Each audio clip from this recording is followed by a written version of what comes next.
He told me, he goes, hey, Matt, you might be good now, but everybody's going to catch you if you don't work hard. I like that. What's up, guys? David Moss Jr. from the DMJR podcast here with Matt LaPorta, and I want to tell you guys something real quick. Matt is starting a podcast on YouTube, so make sure that you subscribe to his channel. I'll have it linked in the description right below. Make sure you subscribe to Matt's channel. He's going to be talking about everything baseball, going pro, finance, investments, and so many other things. Matt, I'm subscribing to your channel. I'm excited to see all the things that the future brings to you, man. But welcome to the show. Yeah, thanks again for setting that up for us. And like David said, kind of going to start getting into this world, and I feel like there's a lot of things that I've learned, over the course of my life through baseball and investing that, I feel like I can share. And my goal is if I can make one person, better from it, it's all worth it. That's the thing, man. If we can help one person, mission accomplished. Yeah. One person. Doesn't have to be 1 million, doesn't have to be 1,000. If we can help one person, mission accomplished. And I love that. Absolutely. Today, I think we should talk about something that I've always been curious to know. We've been friends for a long time, and I've never really heard your story. What got you into baseball? Yeah, I mean, that's a great question. So I was, I was a, young kid, 3-4 years old, and mom, dad, they bought a plastic wiffle ball bat and wiffle balls, and they just would go out in the back and throw to me occasionally, and I just kind of started picking it up from there. And as time went on, I got a little better and a little better and a little better. And, I became probably one of the better kids in the Little League in Port Charlotte, where I'm from. I could see that. Yeah. And I remember I was about 11 years old or 12 years old, and my dad, who coached me all through Little League and everything, I remember him telling me something one day, and it was so profound, and it stuck with me ever since, and it was kind of my driving force. And so he never really yelled at me he was always just calm, more calm than I am. And I see that. And he told me, he goes, hey, Matt, you might be good now, but everybody's going to catch you if you don't work hard. I like that. And something just clicked in my mind, and I was like, yeah, nobody's gonna outwork me. If I have the talent, that's great, but nobody's gonna outwork me. And so I just went down this path at a young age of just working my butt off, man, because I knew what I wanted to do. I wanted to play in the big leagues, and it was a constant work ethic, going out and practicing. And I say all that, but I also played other sports too. I wasn't just focused on baseball alone, right? Growing up, I played soccer. I played basketball, which I was awful at. I mean, I played basketball with you. You're not that bad. I was so bad. It was so bad. I remember, I'm jumping around, but it was like the 8th grade basketball team.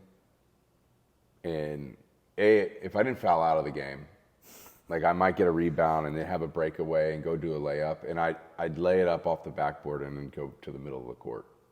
I was so bad, so uncoordinated. Oh man, those are the worst. And you just go with so much force, and the ball bounces, and you're like, how did that just happen? Oh, it was just terrible. But I realized like that's just not a sport for me, and that's okay. And I mean, kind of like in life, there's things that are for you and there's things that aren't, right? So, again, played all sports growing up. I raced BMX. I was a lot of people don't know this, but I was a state champion in BMX when I was like 9. I wonder if we raced each other. I don't know. Maybe, I was never state champion, but I raced BMX. Maybe. And so that's one thing I always recommend to parents and kids, like play multiple sports. Like don't get so focused on just one sport. Play multiple. I think it helps you become a better athlete, a better overall athlete. I agree with that. So again, my dad tells me that, and I just start working. I just start outworking everybody, and knew I always wanted to be the best that I could be. And so it took a lot of time and practice. And as time kept going on, I would play less and less sports as I got older, like in high school and stuff. I wasn't good enough to play on a high school soccer team or the high school basketball team. Yeah, that's next level. I could never do that. But as I got older, I would play I would play football and baseball. And that way, because the seasons don't conflict and everything. But I remember, again, in high school, my thought that ran through my mind a lot was, I got to be doing what others aren't willing to do, right? And so I would get up at 5 o'clock, 5:30 in the morning in high school, and go to the high school and go train. I'd hit in the morning and then go work out, all before school started. Wow, man. And That's wild. Yeah. At a young age, you see people doing it when they get into the big leagues, getting up earlier and really focusing on trying to perfect their craft. But I had no idea that at that age there was that level. Yeah. Hey, my friends, we'll get back to the show in a second, but I wanted to interrupt and tell you about my friends over at Blokes, Modern Men's Health. As men and women, we tend to sometimes neglect what's going on the insides of our bodies, and we should be doing everything we can to live optimally. So with Blokes, they're going to send a phlebotomist over to your house or office, wherever you are. They're going to take your blood and they're going to give you a diagnostic lab. Then what they're going to do is have a telehealth communication with you, and they're going to look at your blood work, look at your food sensitivities, look at your deficiencies, and they're going to put you on a protocol with your consent that's going to get your body optimal, running optimally, so that you can run faster, strength train harder, and live better. Not only that, but they also help with sexual health, hormone health, weight loss, and just straight up longevity. I'm super excited to partner up with Blokes, and I want to make sure that I let everybody out there know what great work that they're doing. So make sure you check them out after the show. Now let's get back to it. Yeah, I mean, again, it was ingrained in me, and I knew from a young age I wanted to play in the big leagues. Now, again, I didn't know I was ever going to make it. And I think that happens a lot. A lot of people have these dreams. They don't know if they're ever going to make it. And they might get scared because well, what if I fail? And I think if you have that mindset, right, we can all fall prey to that mindset. What if I fail? What happens? You have to kind of somehow separate yourself from that mindset. And so I was able to do that at a young age. But again, with practice, so I make the varsity baseball team as a freshman, and I was awful. I was so bad. Really? Yeah. I was fortunate I got the start, but I was bad. I probably hit like 176 as a freshman in high school. Now again, I was on a varsity team. We played at a big, school at Port Charlotte High School. And so I played third base and pitch my freshman year, and it was rough, man. I was not good, and I still was probably growing into my body a little bit. And then I actually transferred schools after my freshman year to Charlotte High School, the Charlotte Tarpons, and then I played under a guy named Dave Tillett, who is the head baseball coach for Florida Gulf Coast. He actually started that baseball program there. Very cool. So that's kind of, again, where I really started getting a lot better, that sophomore, junior, and senior year. And so my sophomore year, I transferred, and I remember, Coach Tillett telling me, look, man, if you're going to play on our varsity team this year, you're going to have to learn how to catch. I had never caught my entire life. Like as catcher? As a catcher, yeah. Wow. Never caught. But again, I was up for the challenge. Yeah, if that's the only way I'm going to play, that's what I'm going to do. And so you just take that work ethic and go, hey, where can I fill a need so I can make sure I'm playing, right? It's all about getting on the field, playing, and getting at bats, seeing pitches. So anyway, I worked my butt off at catcher. I mean, I'm, again, back to that 5:30 routine. I'm doing catching drills at 5:30 in the morning. Wow. Myself and one of our other players that played with me, Nate Spears, great shortstop. But we would get up every morning and we'd go do this stuff every morning. Like, I'd hit him ground balls. He'd work on my catching blocking drills, like throwing balls that I could block. And we just got better, man. Every day. It was all about getting better and better. And so I start, my sophomore year as a catcher at Charlotte. We have a great year. We had some really talented players. We probably had 3 or 4 guys go Division I on our team. But it was all about, again, our work ethic. And for sure. And I remember, Coach Tillett some nights, like I would be in slumps and stuff and not hitting well. And I was a baseball junkie. I lived at the baseball field. And Coach Tillett, I would tell him, hey man, I need more. We got to hit. I got to hit. I need you to watch this. I got to hit. He's like, all right. He lived like 10 minutes from the high school. He's like, look, let me go home. Let me go see my kids. Let me see the wife. Let me have lunch or dinner, and I'll come back. I was like, all right, I'll be here. He'd come back. We'd crank on the lights, and I'd hit for hours. And it would just be me and him, or another guy would be throwing batting practice. And it was just, that's the dedication I think it took for me to get to college, get to the big leagues. And that was really important, that work ethic. And then so kind of go through my junior year. Coach Tillett leaves. He goes to Florida Gulf Coast to start that program, like I said, and they've had a great run. He's done a phenomenal job with that program. And so, like I said, I played football in high school. I didn't end up playing my senior year. Because, football or baseball? Football. Okay. Yeah, I didn't play football my senior year because I really wanted to focus on baseball. And, and I think that's probably an appropriate time to make that decision if you really wanted to. Were you good at football? Like, do you think if you stayed with football, you might have made it? I was okay. I would never have made it to the NFL. No? So good choice. Yeah, I would never have made it to the NFL. I could have maybe went to a Division III school and played, but I wasn't talented enough. Those guys that play football are just such amazing athletes. I agree. I'm an athlete. My wife always likes to give me a hard time. She's a better athlete than me.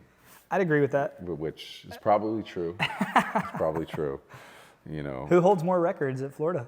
Oh, I do. Come on. Yeah? But she holds the, I think it's the outdoor pole vaulting height record. I was like 13.9 or something. You guys are quite the power couple. We'll talk about that on another episode. That'll be another show. That'll be another show.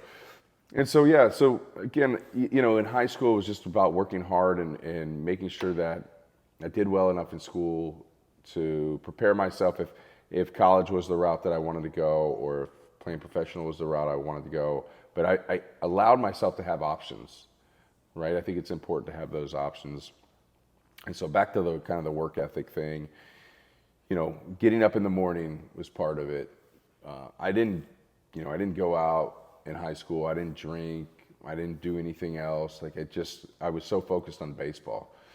I can remember there was a time I was so frustrated with my parents. We didn't have a lot of money or anything growing up, and we did mom's a teacher, dad worked for the county, so we had we were okay, but I wanted extra stuff for baseball, and I remember I'm like, I want a tee and I want a net, and they're like, no, we can't whatever, right. We can't afford it, we're not going to buy it. And I was so frustrated by that, because it's like I wasn't going out and partying, I was going to be here. I wanted to hit.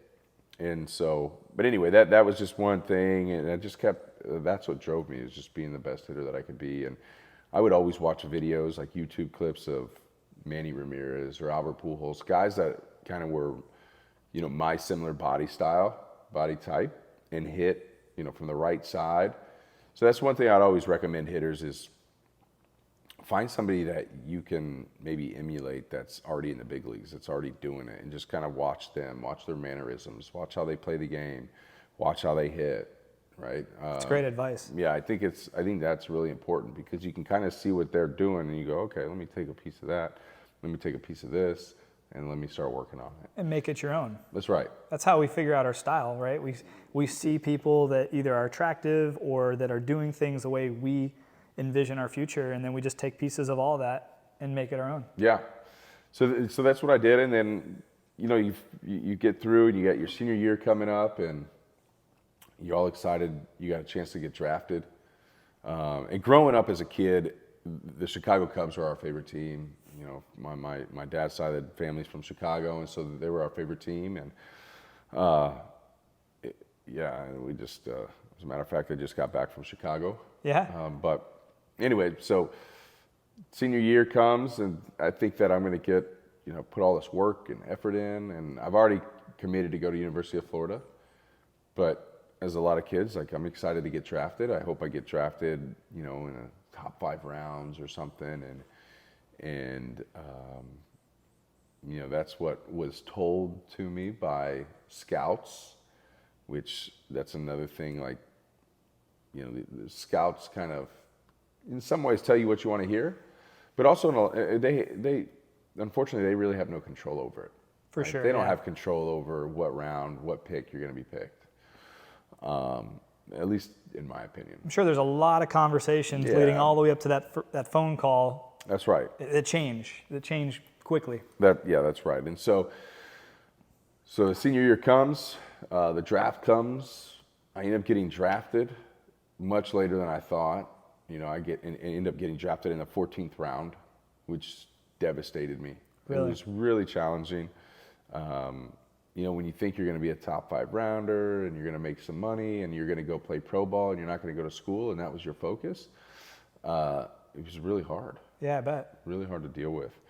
So I ended up getting drafted in the 14th round by the Chicago Cubs. So that makes it even harder. Oh.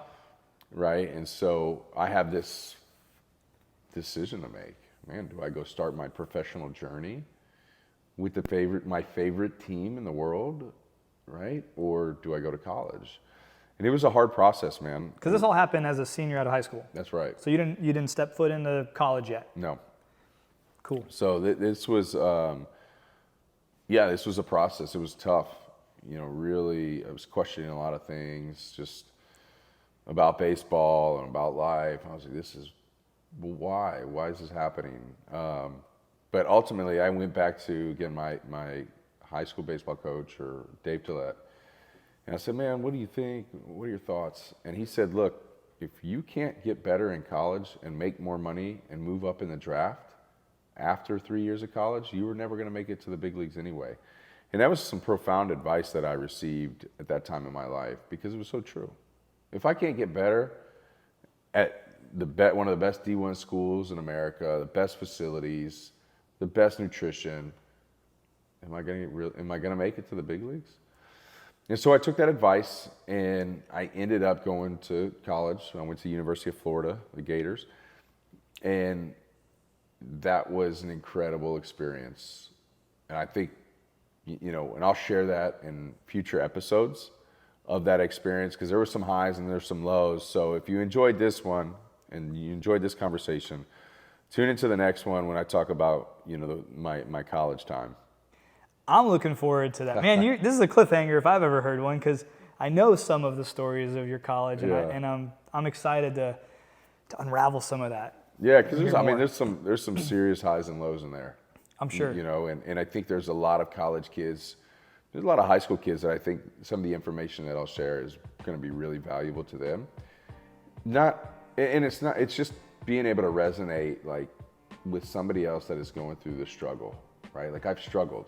I know what it's like to struggle in college. I know what it's like. And so I don't want to share too much, but I think it'll be impactful for people that are listening.